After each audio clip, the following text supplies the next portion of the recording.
Welcome to Gerald Johan van Waan's educational channel. Also in this video I will explain some extras related with the book Sound in Form. There's also a separate volume of the theory in the making, which is called The Development of the Word, Sound in Form Volume 1. That's the theory. They are both out on Trafford Publications. You can see there's a kind of simplification. I wished I had more time to make even more simplifications. Sometime in the last video I made it myself a little bit difficult, but maybe it's difficult for followers as well and for readers. And so I decided, okay, let's go already for the simplification, especially in an educational form. You can you can have also the right kind of guidance compared to, for instance, a book which is a bit more complicated and deals with all the details. But here I can direct you a little bit into the simplification, how you understand words, because this book is about words, how you can understand vowels and consonants or sounds in general into forms. So it is a method of controlled synesthesia. Controlled because it is a method that works. It is a theory that has a practical tool. Also the cover there you can see it's a simplification of the word word. So if you would hear the sound there, it would direct you in the direction of the word word. So the simplification, that's what I will have in the next couple of videos. This one will be about the vowels. It's a kind of sound form theory for dummies, let's say, so as you have these series about other subjects. I will not call the people dummies, but I will. That's the way how you can simplify things. And okay, just a small introduction. I hope it's simple enough or simplified enough to make the things understand. So I will go through the vowels and consonants. There's one element in the book already which says, okay, you can learn to understand the vowels and consonants a little bit just by listening to the vowels. You can see how the vowels, there's difference between the frequencies. And thanks to these frequencies, because they're so much different, you hear the difference. So the A is somewhere in the center. It's a center. It's always in the center there. So most frequencies are around 1000 megahertz, kilohertz. Sorry, and so it's all around that center frequency, and there is the A most dominant. So it's the center. You can notice it there. The O is already more the surroundings around that basic frequency.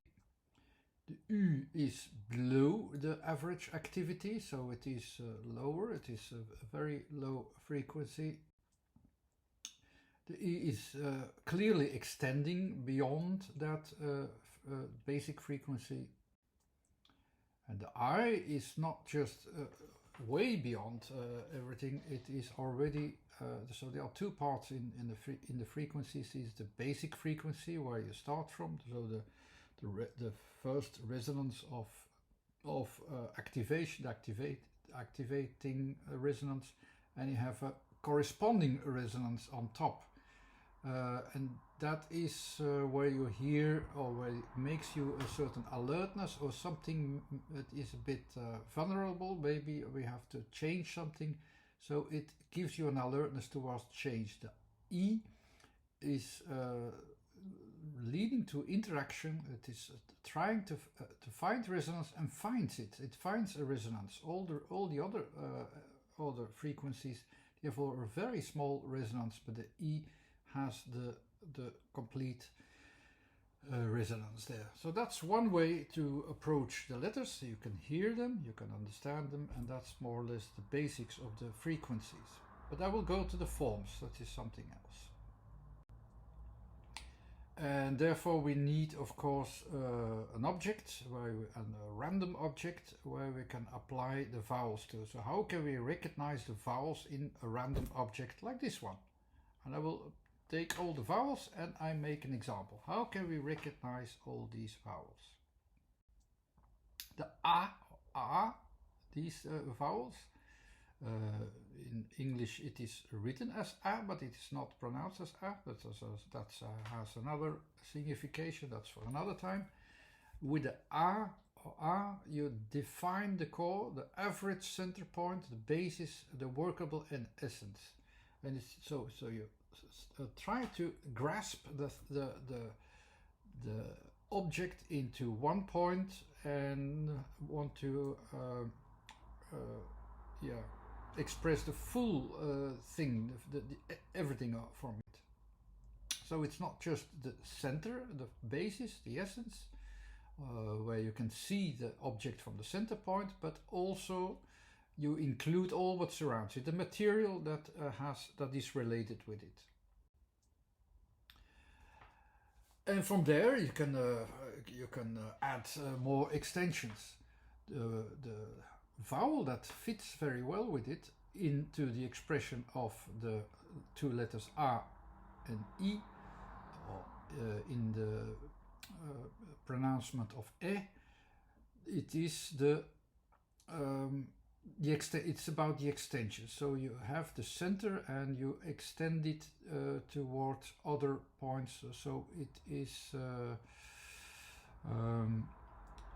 it goes from the center and it adds new elements.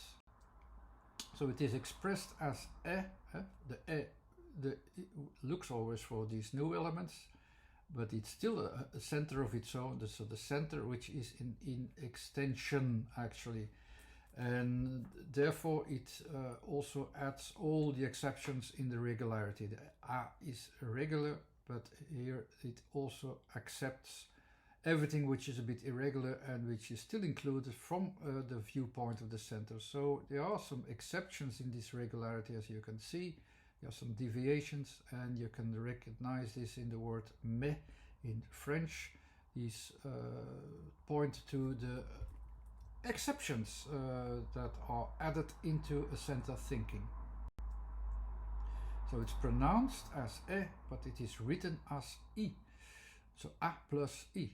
So we need to express then, of course, how can we recognize the E and how can we recognize the I? This can be explained. The I. Okay, here are some points where you can find the I. The I, of course, you heard it already. The I is very high in frequency, so mostly it takes out the higher points that come out, but it's not the only thing that you can take out. It tries to extend the center, try to find either with this resonance something new, or it will confirm the basics. That's just two solutions. That's the quantum, let's say, the quantum choice of confirming what you have, or do something else. So the I is always directing its extension, and it looks for whatever changes that they are needed. So either it will change the content or it will confirm the content. So the direction or the core, the movement, or whatever it is that is in the word with the I. So it has two possibilities all the time. So, but in general, it goes towards something, towards something new, towards something different, or towards something which is exceeding and extending what we have already. If we extend it, so it's more like a kind of multiplication or confirmation, but it is already going somewhere else. So that's one I. Or there's a new element or no direction. Here I have three different I's there, the long E there, which is the multiplication of form, is more yeah, it fits more with a long A. A is a letter with I and G. Is the letter G is always an extension with a random neutral extension, which is not changing the center point of everything it is. So it is a loose form around it, which has not much meaning, but it is an extension. So it's an extension of the space E, but it is also yeah, it is already materializing itself towards something else. So without any new clear direction, so it's just confirming the general connections that you see there, or direction. You see the K is always the splitting in something, so you can see here a word already. You have the letter A, and you have the word eik, which exists. Eik is, eiken is a word in English, in Dutch, and it means it's kind of estimation for making some kind of measurement. So you try to find the right measurements in the eiken. You try to focus, put your focus right into the measurements. That's the word eiken. You can recognize it there in that form. The other A here underneath, it looks like it is indeed almost the same, but as you can see, the form is also with broadening and changing, and it's changing the essence which was in there. So you can't express it with a long A, but you have to express it with a short A, as we have it in Dutch. And why is there a difference? So either it is the neutral material which is extending, but you can also have an extension. You can see it's broadening. It's multiplying in several dimensions, in 2 dimensions. It doesn't keep the same direction. It is a widening as well. So that's why you have an A letter in it. So here we have already an introduction from the A in the broadening sense. The A, where you can find that A, or the A mostly. All the extra parts, all the additional extensions, all the spaces which are extensions, you can have as A. You can see there different A's, the same A's extensions. 3 times almost the same kind of extension, so you can have this as 3 times a form which leads you to N, the word N, and if it's in a different direction, you can different vague direction, because it's not directed yet into a sensible addition. It gets you the word new.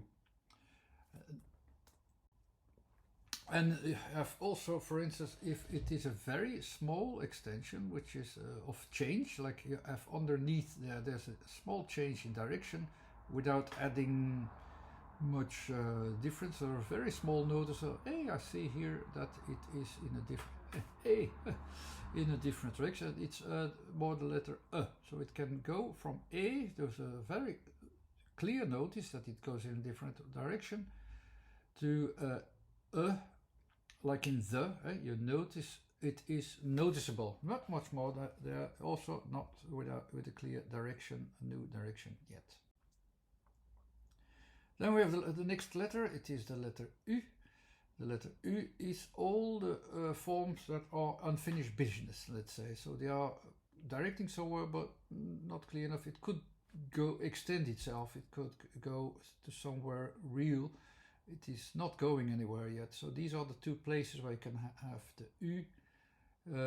These are parts that are in progress, forms that are in progress. Often they have a hollow form because of the unfinished form there. That's the U. And one of the last letters, the O. The O is the environment connection, so it's the context, it's the orientation. So you have the object and you place it into an environment. There you say, okay, up until here, that's what I see, that's the environment of the object.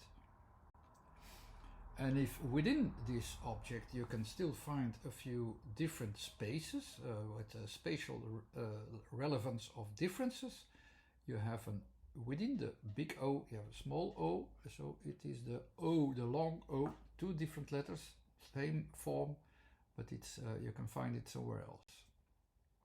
And here you can have one of the consonants already, the consonants, because there's a physical aspect as well. Within this space there is an objectivity, there's an object, there's a center, there's a new form that I can use. So if it becomes real, if it becomes physical, there's a content in it. Within the volume I can express it with N.